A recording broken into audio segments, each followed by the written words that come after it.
So can you guys see my screen now? Yes, sir. Right. So last meeting, we have just finished discussing this voltage to current converter. So of course, it has its own opposite, wherein we have the current to voltage converter or amplifier. Okay. So this is the same concept with the voltage to current converter.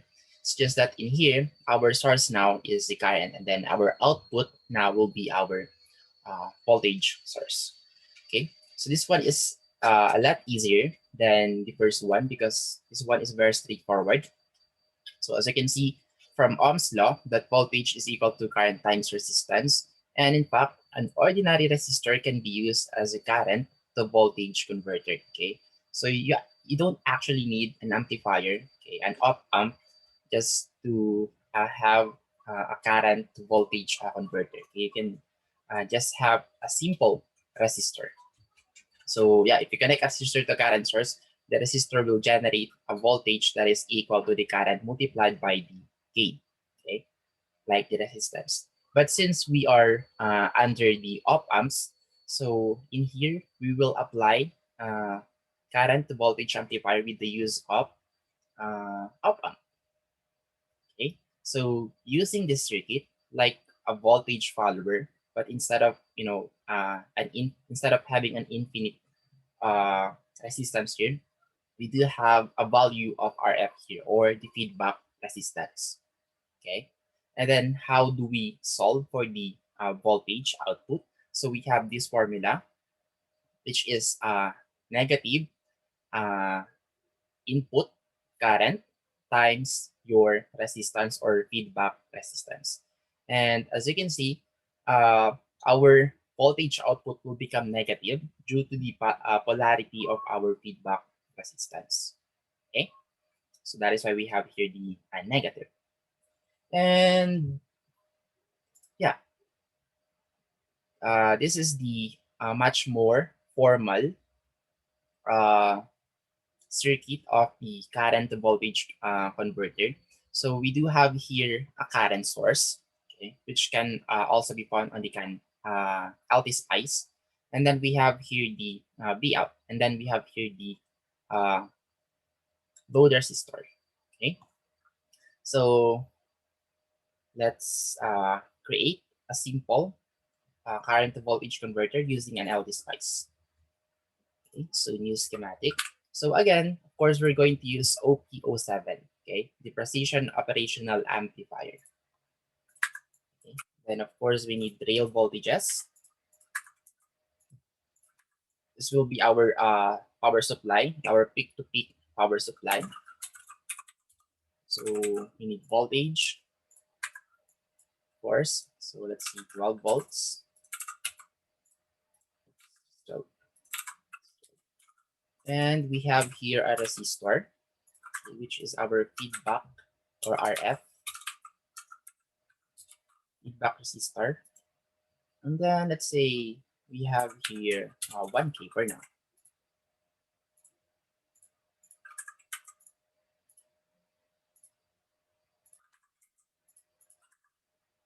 And then the new thing in here is, of course, the current source. So just go to the components and then you will see this current. Okay, so just click that one and then just click OK. And then, of course, be mindful with its polarity. So it should be going up. Okay, this one in this one is an indicator that this one is a positive and then negative uh, polarity. So positive and then negative. So we have a positive current and then it will be negated once it already passed through our feedback resistance. Okay, so I'll just put a label here, label for the V out. Okay, and say we have RL here, which is also 1K. And then a ground, of course. Ground and then ground. Okay, let's see. And then this one is also grounded, and then just a connection here, which is also grounded.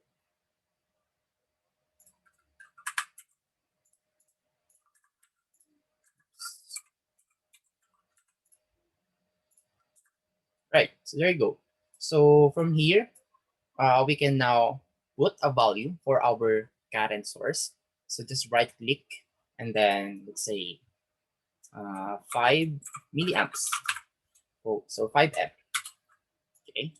So we are expecting a voltage output of, so I is equal to V divided by R. So sorry, V times I times R, since this one now is a current to voltage converter. So we are now expecting a voltage. So V is equal to I times R. So I is 5 milliamps times 1000 is equal to, so you can use your calculator. So we'll get 5 volts. Am I correct or no? 5 milliamps times 1 kilo.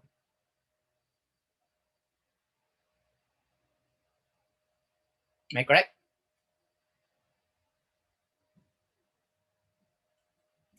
Anyone who has a calculator on his side?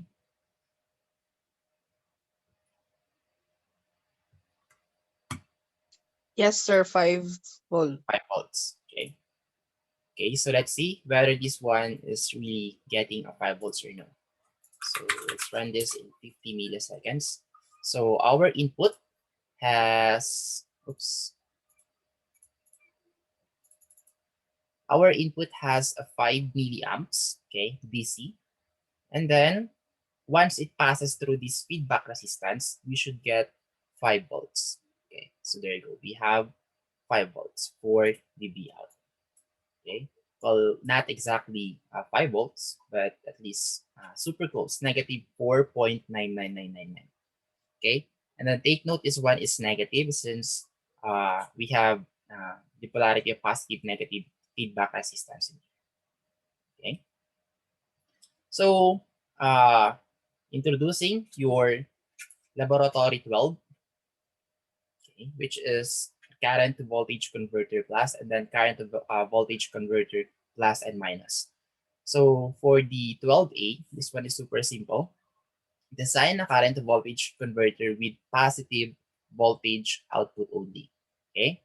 So why positive voltage output only? Because if you will make this one a sine wave, okay, let's say 5 milliamps and then at 60 hertz. Okay. So we will have an input of an AC, and then of course we will also have an output of AC at the same time. And as you can see, this one is accepting a positive and negative current voltage at the same time. Okay, so this one is completely out of phase. So when we say out of phase, this one is 180 degrees opposite of the original phase. So if we have positive input, we have negative output. If we have negative input, we have positive output. Okay, so what I want you guys to do is add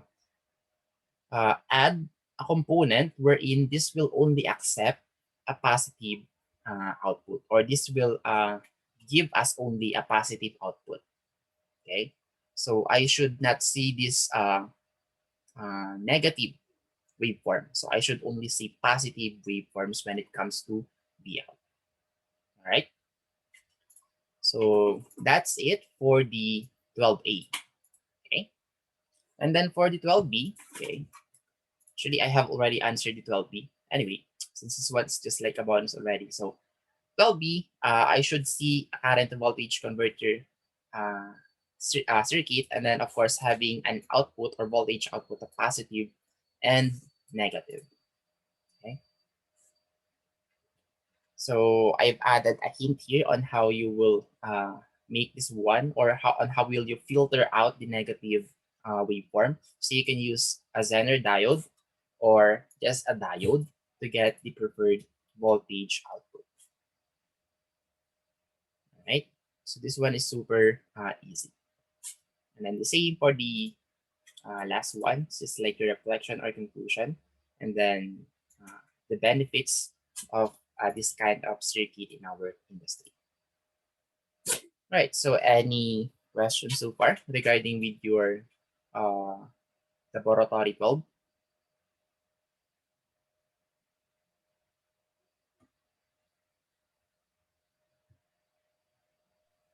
None, sir. All right. So we have already answered 12B. Your only problem now is 12A and then 12C. All right. So this one is super easy anyway. The next one is instrumentation amplifier. Okay. So what is this instrumentation amplifier? So it is an amplifier that allows an engineer to adjust the gain of an amplifier circuit without having to change more than one resistor value. Okay. So compare this to a differential amplifier, because this one actually came from a differential amplifier with additional two buffer or voltage follower. Okay. So which we covered previously, which requires adjustment of multiple resistor values. So as you can see in differential amplifier, so there's a lot of resistors that you need to tweak, you need to change just for you to get the preferred voltage output. But with the use of instrumentation amplifier, yes, we do have a more complicated circuit than the differential amplifier, but you only need to change one resistor. Okay, let's say initially you have an output of 5 volts, but you want to make it more higher or make it more lower, then all you need to do is change the value of your R gain. Okay, so the rest are actually the same value. So all of those are the same values of resistors, other than or except the R gain. Okay, because this is like your controller. Okay, this is where you control the voltage output that is being provided with this instrumentation amplifier. And one reason why this they call this one instrumentation amplifier is because they use this kind of circuit to test a device or a circuit or anything actually. So this one is like a testing circuit. Okay, so as I have said a while ago, so considered all the resistors to be equal value except for the R gain, which is this one, the middle resistor. And then we do have this formula.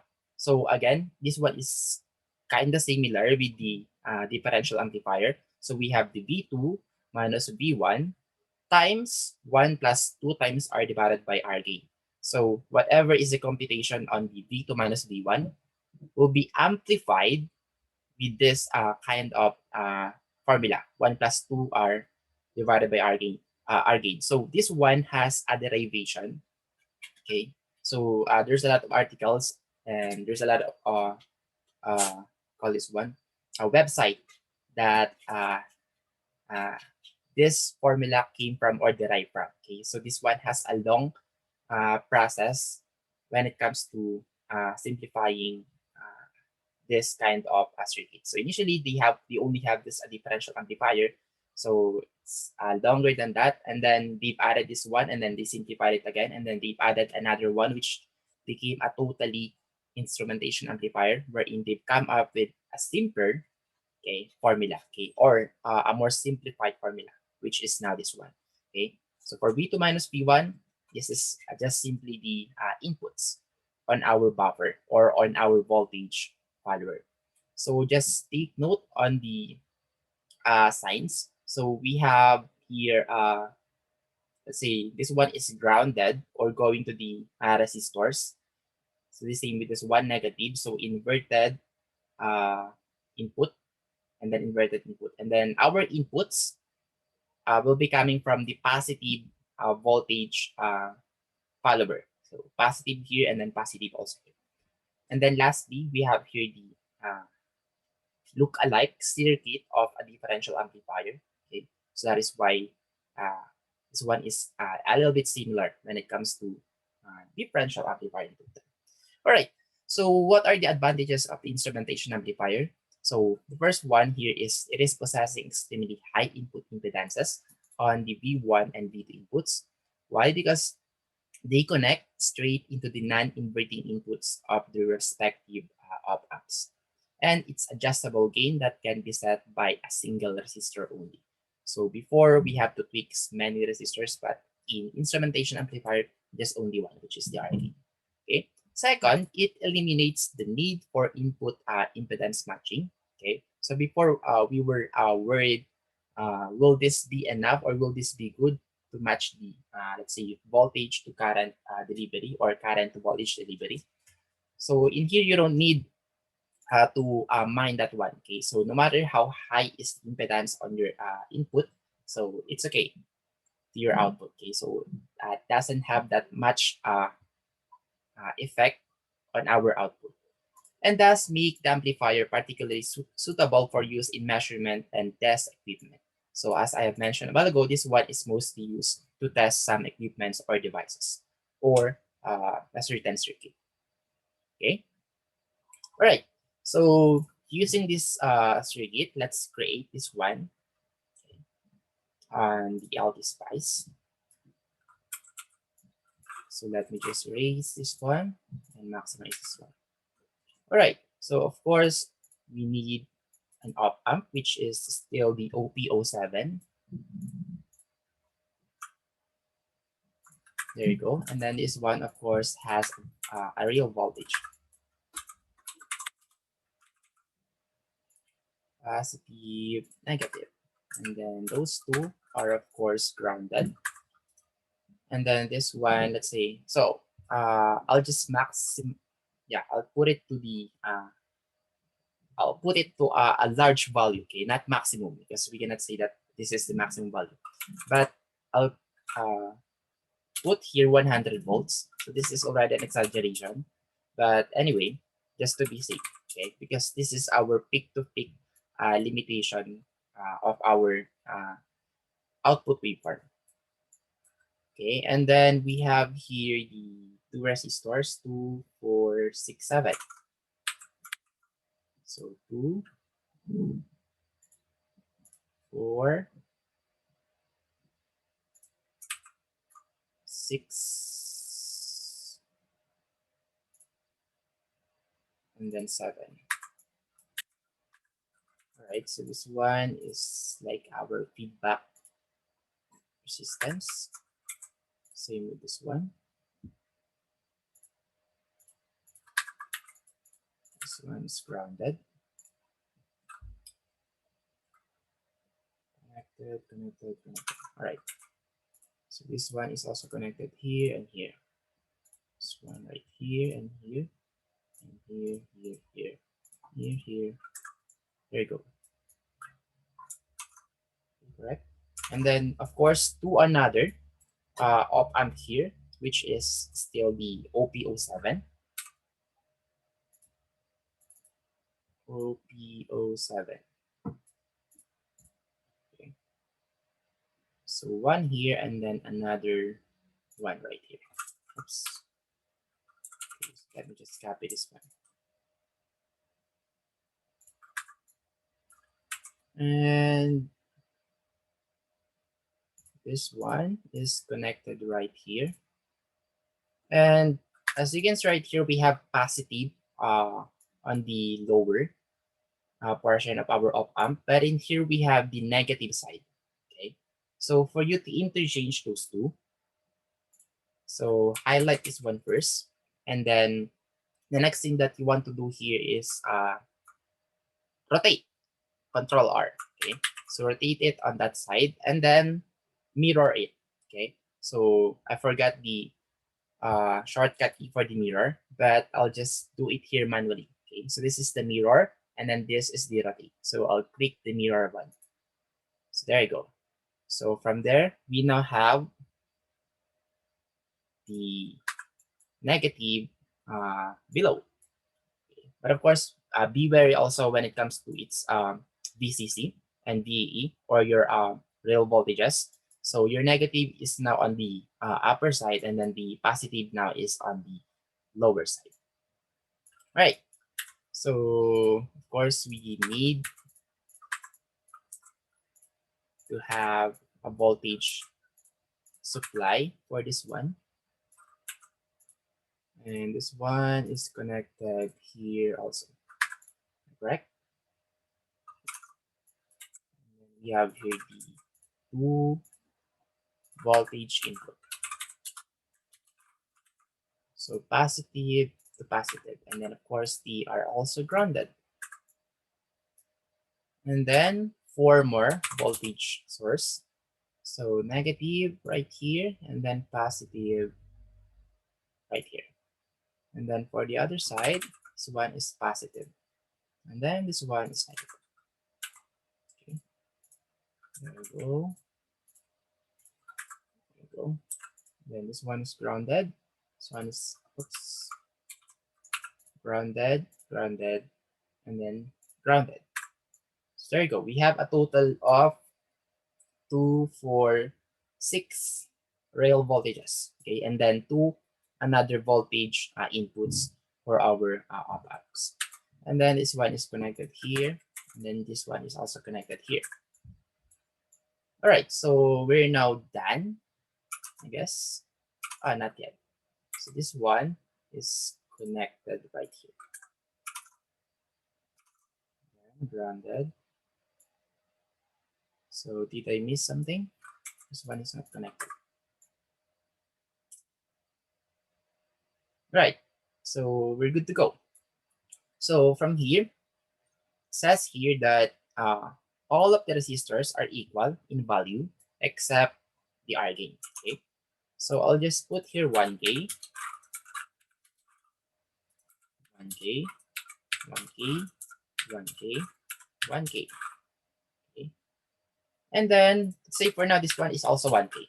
Okay, so this is the only resistor that we can change as we control, or let's say call this one,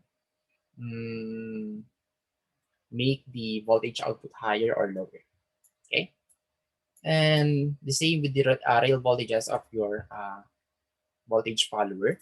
So we also have here 100 volts, 100 volts, 100 volts, and then 100 volts.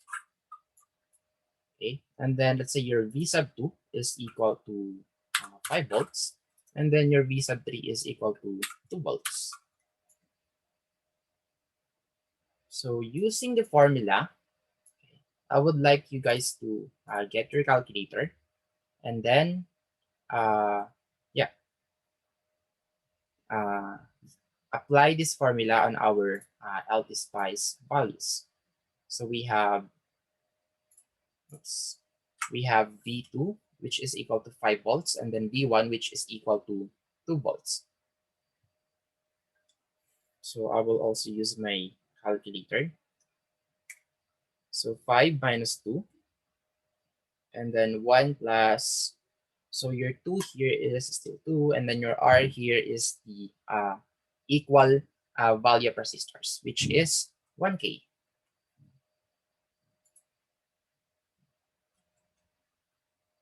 Okay. And then for the R gain, so what we have set in here is also 1K. So let's put there also 1K.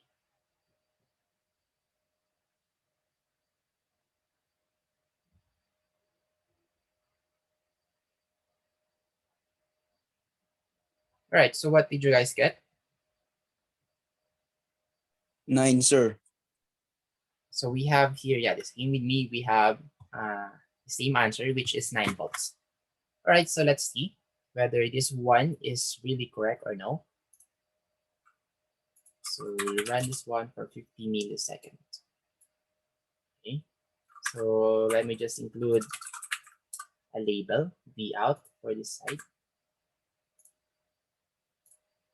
All right, so there you go. So we have 9 volts. Okay, so just double click this one, then you will see this 9 volts.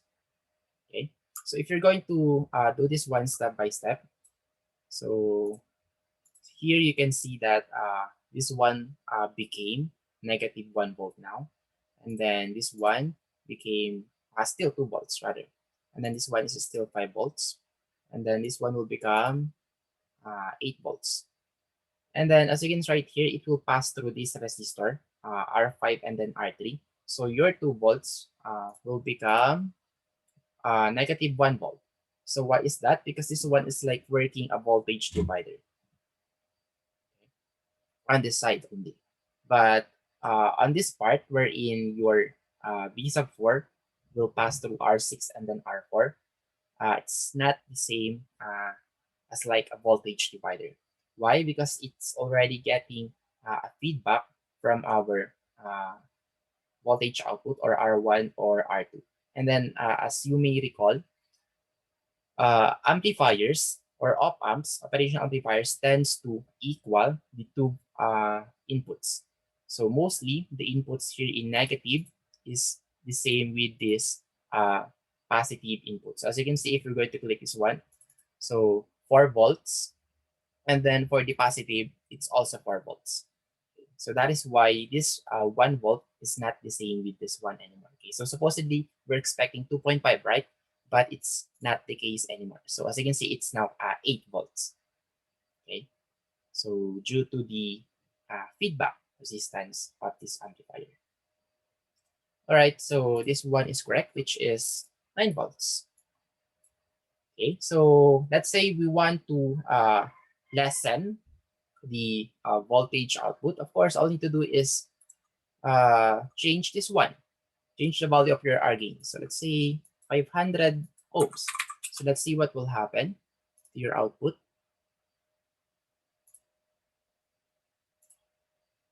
Okay, what did I say? Lessen? Sorry, what I mean is we want to have a higher voltage output. Of course, the lower the resistance, the higher the voltage output. So in here, we've just lessened the R gain. Okay, and then we've now got a total of 15 volts as your V out. So if you want to have a lower voltage output, then just make this 100, let's say 2K. Okay, and then you will get 6 volts. So before this one is 1K, we've got 9 volts, but right now we've just changed this one into 2K, then we've now got 6 volts. So as you can see, you only need to tweak, or you only need to change one value of resistors instead of changing 3 or 4 or more. All right, so let's introduce to you your laboratory number 9. Just remember, okay, so okay, so let me change this one. Okay, so your 13A, so it says here, design an instrumentation amplifier with a voltage output of 9 volts. But we have accidentally, okay, get a result of 9 volts in here. So instead of 9 volts, I would like you guys to have an output of 20 volts. Okay, a voltage output of 20 volts. Okay, so assuming that you have 1 kilo ohms on all resistors, including the R gain. Okay, so I would like you guys to come up with a result of 20 volts. Okay, so as usual, of course, you're going to use the precision operational amplifier. And then for the 13B, okay, so design an instrumentation amplifier with a voltage output of 5 volts, assuming that you have 1 kilo ohms on all resistors, excluding the R gain.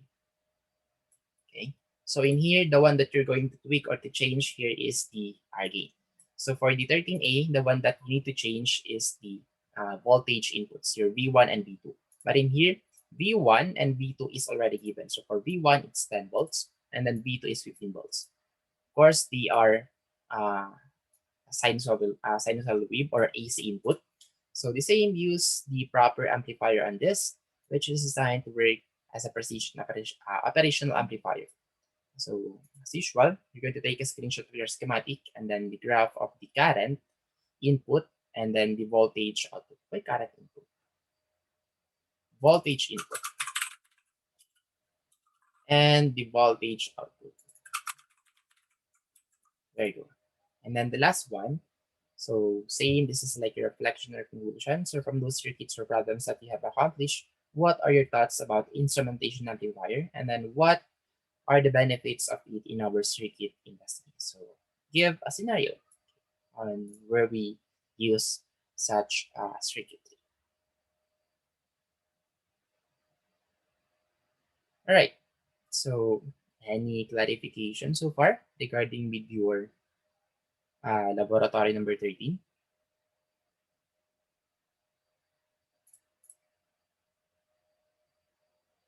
All right, so none coming from Mr. Eda. How about the others? Do you guys have a None, question or sir. None, clarification? sir. All right. So if you guys do not have a question anymore, then that's it for the laboratory number 12 and then laboratory number 13. Okay. So yeah, you guys may now go, and then see you next meeting. Thank you, sir. You too. Thank And you, sir. Thank you, Bye. sir. bye.